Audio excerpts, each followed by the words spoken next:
যে আমার বন্ধু ধলামানিক নকলের অনেক পক্ষে, কিন্তু আমি ছোটবেলা থেকে নকলের বিপক্ষে। কিন্তু ক্লাস আগাইছে, পরীক্ষা একটু কঠিন হয়েছে, শেষ পর্যন্ত না পারতে আমি আমার বন্ধু ধলামানিককে বলেই ফেললাম যে দোস্ত, সমাজবিজ্ঞানে তো নকল করাই লাগবে। সে আমাকে নিয়ে গেল বাথরুমে গিয়ে দেখি আমাদের স্কুলের ইতিহাসের 50 বছরে যত পরীক্ষা হয়েছে সব পরীক্ষার প্রশ্নের উত্তর বাথরুমে দেয়ালে লেখা আছে। আমার বন্ধু ধলামানিক বলল যে ওই যে উপরে একটা সাদা জায়গা আছে, ওখানে আমরা নকল লিখবো, নকলটা দেখে আমরা খাতায় লিখে ফেলব। আমি ওকে বললাম তুই কি নিজের সাইজ দেখছস, তুই ওখানে কেমনে লিখবি? সে বলল আমি লিখবো না, তুই লিখবি। আমি বললাম কেমনে?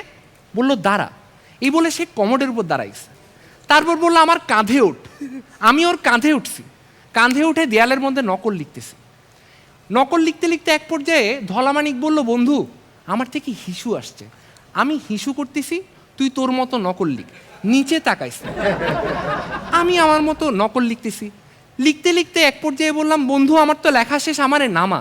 এই বলে ভুল আমি নিচে তাকাই ফেলছি। ওই দিন থেকে আজকে পর্যন্ত আমরা তাকে কালামানিক বলে ডাকি।